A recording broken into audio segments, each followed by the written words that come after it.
dito po sa rapid damage assessment sa mga infrastructure at mga facilities sa Davao City. Ngayon po'y sinasagawa na matapos ang napakalakas na lindol at tumama ho dyan sa Region 11. Si Armando Fenequito ng Radyo Pilipinas, Davao. Armando, magandang hapon. Napalabas ng mga gusali at establishmento ang mga tao sa Davao City dahil sa malakas na lindol. Kaya naman, ang mga sasakyan sa ilang kalsada sa lungsod, wala na galawan. Agad ding pinauwi ang mga estudyante matapos suspindihin ang klase sa lahat ng antas ng lokal na pamahalaan ng Davao City. Suspindido na rin ang pasok sa lahat ng trabaho sa gobyerno sa buong lungsod. Sa inilabas na abiso ng Davao City LGU, kailangan munang magsagawa ng rapid damage assessment sa lahat ng mga infrastruktura at pasilidad para matiyak ang kaligtasan ng lahat.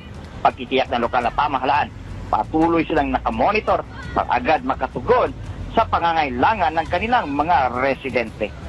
Mula sa Davao City para sa Integrated State Media, Armando Fenequito ng Radyo Pilipinas, Radyo Publiko. Maraming salamat, Armando Fenequito ng Radyo Pilipinas.